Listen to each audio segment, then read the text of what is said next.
Assalamualaikum warahmatullahi wabarakatuh. Bersama saya Anita Kusumawardhani, Sarjana Pendidikan dalam Mapel Bahasa Indonesia kelas 11 SMK Nusa Bangsa. Adapun materi pembelajaran pada bab 1 kelas 11 itu adalah tentang teks prosedur. Materi yang akan kita bahas pada teks prosedur ada 5 pembahasan. Yang pertama adalah definisi teks prosedur, kedua ciri teks prosedur, 3 struktur teks prosedur, 4 kaidah kebahasaan teks prosedur, yang kelima adalah jenis teks prosedur. Dari kelima pembahasan tersebut akan kita bahas secara detail pada pembahasan kali ini. Yang pertama adalah definisi teks prosedur. Apa itu teks prosedur? Teks prosedur adalah teks yang berisi langkah-langkah pembuatan dan penggunaan sesuatu secara urut. Kemudian ciri-ciri teks prosedur. Yang pertama, menggunakan kalimat imperatif. Kalimat imperatif adalah kalimat perintah. Contohnya, bukalah buku ini. Itu termasuk contoh kalimat imperatif. Ciri yang kedua, menggunakan konjungsi. Konjungsi adalah kata hubung.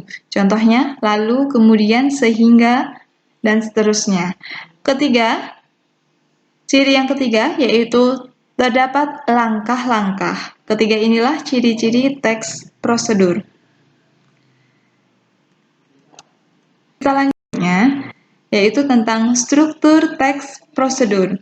Yang pertama adalah pendahuluan. Jadi struktur teks prosedur ada 3. Yang pertama pendahuluan. Pendahuluan tujuannya adalah tujuan yang akan dicapai dalam melakukan kegiatan. Jadi contohnya misalkan teks prosedur, cara membuat mie instan misalkan. Maka di situ tujuannya adalah untuk mendapatkan hasil yang terbaik dalam membuat mie instan, maka lakukan langkah-langkah berikut. Nah, kalimat tersebut adalah bagian dari pendahuluan. Kemudian struktur yang kedua yaitu langkah-langkah. Adalah berisi langkah-langkah yang harus dilakukan untuk mencapai tujuan. Jadi struktur yang kedua berupa langkah-langkah. Struktur yang ketiga yaitu penegasan ulang. Penegasan ulang itu isinya adalah harapan yang dicapai jika langkah-langkah dijalankan dengan baik. Jika nomor paragraf pertama itu berisi satu baris tentang untuk mendapatkan hasil puding yang baik, maka lakukan langkah-langkah berikut. Itu termasuk struktur pendahuluan. Kemudian, adapun langkah-langkahnya adalah sebagai berikut. Yang pertama, siapkan panci dan sebagainya dan seterusnya. Itu adalah struktur yang kedua, yaitu langkah-langkah. Kemudian, bagian akhir dari paragraf itu kalian beri kalimat lakukan langkah-langkah di atas dengan baik untuk menghasilkan puding yang kenyal dan enak. Itu adalah kalimat penegasan ulang atau paragraf penegasan ulang. Nah, itulah struktur teks prosedur. Kita lanjutkan. Kaidah kebahasaan teks prosedur. Yang pertama yaitu menggunakan kalimat perintah atau kalimat imperatif. Jadi kalimat perintah atau kalimat imperatif, intonasi akhir naik. Contohnya, ambil uang saku ini, itu intonasinya naik. Kalau kalimat tanya kan intonasinya turun. Contohnya, berapa uang sakumu? Itu kalimat tanya. Tetapi di sini yang kita gunakan adalah kalimat perintah yang intonasinya naik. Kemudian ciri kalimat perintah yang kedua yaitu menggunakan tanda baca seru. Jadi kalimat imperatif atau teks prosedur itu tanda baca yang digunakan adalah tanda baca seru. Kemudian yang ketiga menggunakan partikel lah dan kan. Contohnya ambilkan, ambillah. Nah, itu ciri kalimat perintah. Kemudian kaidah kebahasaan teks prosedur yang kedua yaitu menggunakan kalimat saran atau larangan.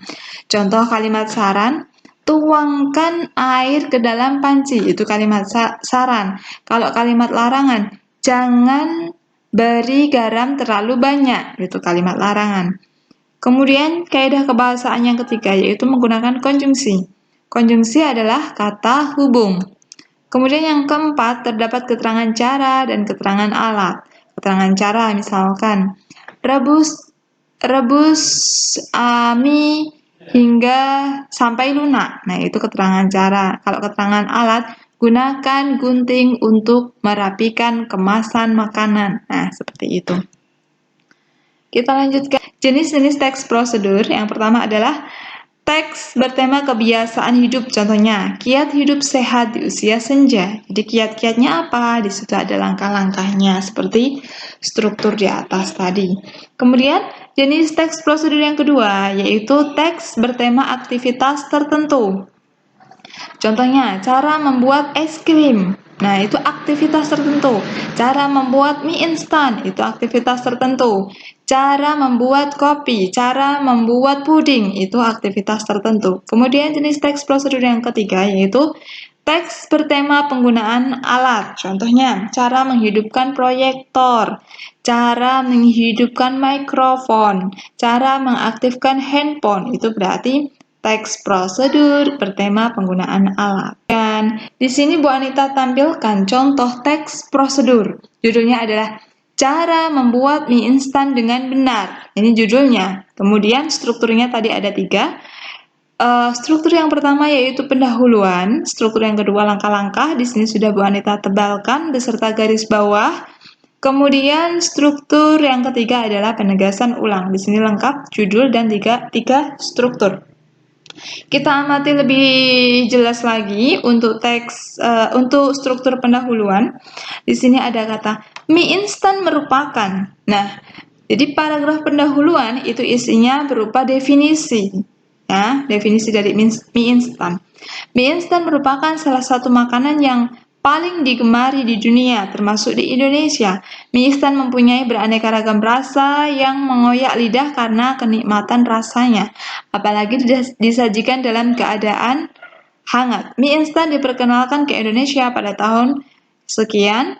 Kemudian di sini ada kalimat, nah ini.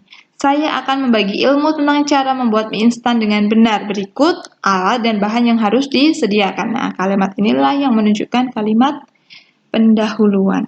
Kemudian di sini ada langkah-langkah. Langkah-langkah ini bisa berupa langsung langkah-langkahnya seperti ada yang ada tulisan nomor 1, 2, 3, 4 ini. Langsung ini juga bisa. Kemudian atau kalian lengkapi dengan alat-alat yang harus disediakan seperti contoh ini juga lebih bagus, gitu ya. Kemudian di sini ada kata langkah-langkahnya ya, kita lihat. Ada kata pertama, masukkan. Ini adalah kalimat saran. Masukkan air panas ke dalam panci, lalu ini adalah konjungsi seperti ciri-ciri yang sudah kita bahas sebelumnya tadi. Kemudian juga konjungsi. Kemudian ini nomor 2, tunggu kira-kira. Nah, ini kalimat perintah. Campurkan, yang nomor 3 ini juga kalimat perintah. Ini 4 ya. Kemudian tuangkan juga kalimat perintah. Mie instan pun siap dinikmati. Oke. Kemudian penegasan ulangnya adalah satu kalimat saja cukup. Lakukan langkah-langkah di atas secara urut untuk menghasilkan mie instan yang nikmat dan tetap sehat. Nah, ini adalah contoh teks prosedur. Bisa kita simpulkan kembali bahwa teks prosedur adalah teks yang berisi langkah-langkah cara menggunakan atau membuat sesuatu secara urut. Jadi ada 4 kata kunci. Yang pertama langkah-langkah, 2 cara membuat, 3 cara menggunakan, urut. Itu kata kuncinya pengertian dari teks prosedur. Tadi pahami? Di sini ada latihan soal, ada 5 soal. Tentukan konjungsi pada teks cara membuat mie, tadi sudah kita bahas. Kemudian yang kedua, carilah kalimat saran pada teks cara membuat mie. Tadi ya, 3, buatlah teks prosedur cara membuat kopi. Jadi tugas kalian yang nomor 1 dan nomor 2 menganalisis contoh tadi, cara membuat mie instan. Kemudian yang ketiga, soal ketiga, kalian disuruh membuat kopi. Jadi ada 3 struktur seperti contoh tadi, tapi di sini judulnya adalah membuat kopi. Kemudian yang keempat, dokumentasikan proses atau langkah kalian dalam membuat kopi dalam bentuk video.